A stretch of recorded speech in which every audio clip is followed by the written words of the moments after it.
ام دي زيادتر دوی درباره دراوستین میوانه که من هیا برز صباح صبحی اندام کمیته پترول و گازی لپارلمانتویا عراقی به لگل منه اف دمی باش بیتن از خوازم بزنم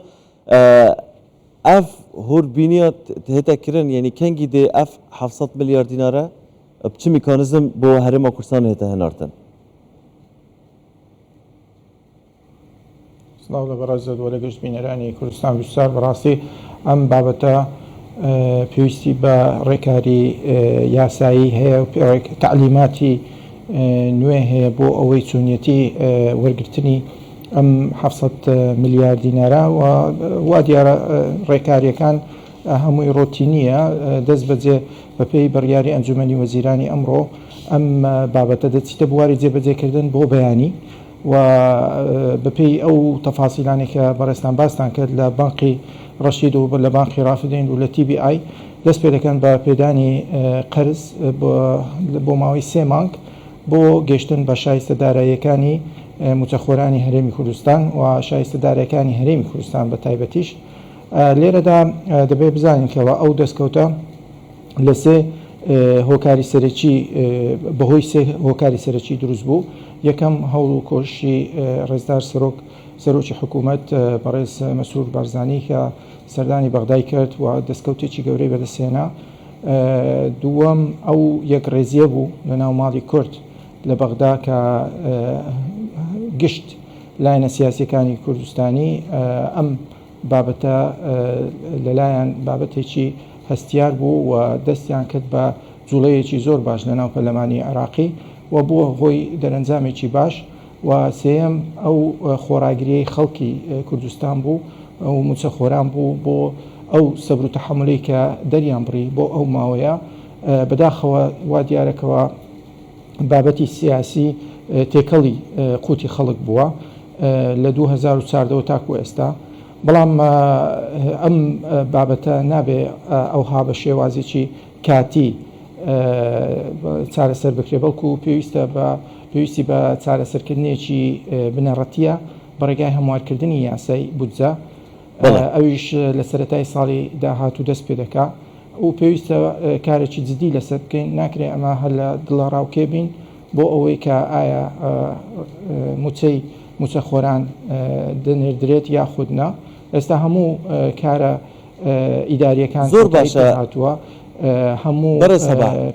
حکوومەتی عێراق دەڵێت دیوانی چاودێری دارایی فیدرالی لەگەڵ دیوانی چاودێری هەرێمی کوردستان هەماهەنگی دەکەن و یەکی لە بەرگەکانیان کشتەکان پێداچوونەوە بە ژمارەی فەرمانبەران هەرێمی کوردستان ئایا ئەمە پێشتر نەکرابوو لەبەرەوەی پێشتر دەگوترا کە ئەمە ئەنجام داوە و هیچ کێشەیەکی لەسەر نییە ئەم میکانزمە ئێستا دەکرێت پێداچوونەوەکە چۆنی دەبێتن ڕاستیەوە یەکێکە لە داواکاریەکان ئەو داواکاریانەش وەکو هەنجەتێکە بۆ ئەوەی کە هەوڵ دەدەنکەوە فشار بخەنە سەر هەرێمی کوردستان سەبارەت بە کەمکردنەوەی ئەو بڕێ پارەیە کە دەنێردرێت بەڵام بخۆیان ناڵێن کە تەنها بۆ ئەم ساڵ زیاتر لە ئەمری 750,000 کەس تعین بووە لە عێراق و ئەم بەراوردە ناکەن یعنی پێویستە ئەم ڕوانگەیە لە سەروانیش تەطبیق بێ چ ئالیەتێک پەیڕەو کراوە لە حکوومەتی اتحادی بۆ تعینکردنی خەڵک ئەمە شتێکە یعنی پێویست دەکاکە لەسەر وەزارەتی دارایی اتحادی و هەروەها وەزارەتی سامانە سروشتیەکان تەعاونێکی جدیان هەبێ بە شێوازێکی پرۆفشنەڵی و دوور لە هیچ فشارێکی سیاسی ئەگەر هاتوو پێداویستی ئەوەش هەبێ کە دووبارە وردبینی بکرێت لەسەر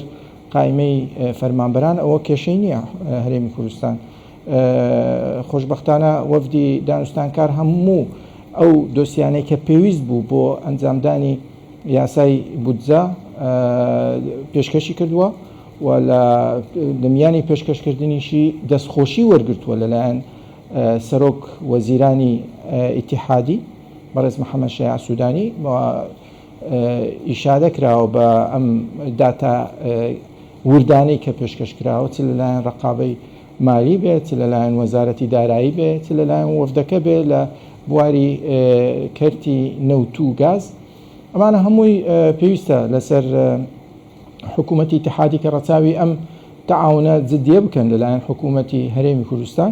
و دەبێت هەنگاوی باشی ئەوەی ینی ئەوەم بۆ نەبوو ئێستا ئەوەی لە بەغداکیانە عیلاقەیان زیاتر لەگەڵ ئەو بڕەپارەیە کە بۆ موچەخۆرانی هەرێمی کوردستان دەنێرێت یان مشکلەیە یان کێشەکەیان لەگەڵ خۆتی ژمارەی موچەخۆرەکانە، ینی زیاتر کێشەکەیان کامەیە ژمارەی موچەخۆرانە یان بڕی پارەکەیە؟ بەڵێ بەخۆی ژمارەی موچەخۆرانە ئەوەی کە کێشەیان لەسەر دروست کردووە کە دەڵێن ئەو ژمارەیە ژمارەیەکی با بڵێن ئێمە بڵێن کێشەمان هەیە لەگەڵ ئەو ژمارەیە دەبێت وردبینیە بکەین لەسەر ژمارەی ئەو فەرمانبەرانی کە لە هەرێمی کوردستان کار دەکەن لەبەرەوەی داتای قەدیمیان هەیە بەراوردیان کردێت لەگەڵ داتای ئێستا و بینیویانەکەەوە ژمارەیەکی زۆر لە فەرمانبەران تاین بوونە. ئەو بابەتە ینی عیلاقەی بەوە نییە بە شایستەدارەیەکان لەبەرەوەی شایستەدارەیەکان لە عێراق بەپێی وەزارەتی تەختیت پەیوەندی هەیە بە ژمارەی دانیشتوان نەک ژمارەی فەرمانبەران، ینی ئەوها تەختیت دەکرێت لە بۆ هەموو عێراق بەپێی ئەو ژمارەی دانیشتوانی هەرێمی کوردستان تەخمین دەکرێت هەرچەندە ئەحسا نەکراوە ئەوە لە ساڵی 1970 تاکو ئێستا ئەحسا نەکراوە لە عێراق، بەڵام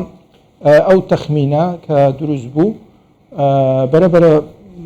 هاتە خوارێت 12.67 ئەوە ژمارەی دانیشتوانە ئەنجا لەبەرەوە ینی دەکرێت ئێمە بڵین کەوا وانە زیاتر دایانە وردبینی بکەن هیچ کێشەی نیە هەرێمی کوردستان لەسەر وردبینی لەبەرەوەی ئەو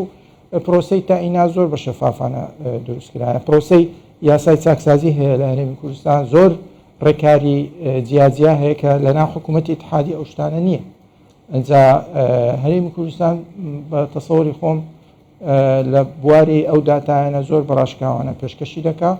و مافی خۆیەتی کە ڕێژەیەک لە فەرمانبەران تاین کە هەموو ساڵێک بەپێی ئەو ئەوائیلانەیە یاخود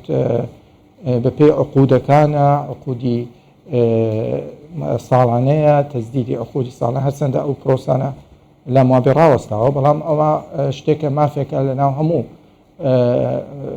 سیستەمێکی سیاسی ئەو شتە باوە بەپێی پێداویستی خەڵک تاین بکرێ هەرچەندە ئێستا بەداخەوە ئەو ڕێژەوەی کە تەرخان کراوە بۆ تاینات لەسەر ئاستی عێراق بۆ مکەوەنی کوردی زۆر کەمە کە زۆر بە کەمی دەیبینین لە حرەس حدودەوە بگرە یان ئەو ڕێژەیە کە لەناو پارێزگاکانی دیکەیە وەکو بڵێن کەرکووکە وەکو مووسڵە ئەوانە دەبینین ڕێژەیەکی کەمی بۆ تەرخان کراوە ئێمەش هەز دەکەین کەەوە فەرق و جوایزێکی یەکجار زۆر هەیە لە نێوان تەعاملکردن چ لەسەر ئاستی حکوومەت چ لەسەر ئاستی خەڵکیش یعنی ئەو فەرق و جوایزەیە وە دەکاکەوە کێشە و گرفت دروست بێ زۆر باشە فەرقەش لەلایەن ئێرادەی سیاسیەوە دروست بووە لەلایەن ئێرادەیەک لەدای ئەو هێزە سیاسیانێک کە هەوڵ دەدەنکەوە بارودۆخەکە بەم شێوازە بۆ ئاراستەیە بڕبە. بەڕێز سەباح سوبحی ئەندامی لیژنەی نەوت و گاز لە پەرلەمانی عێراق سوپاس لە بەغداوە لەگەڵمان بوون.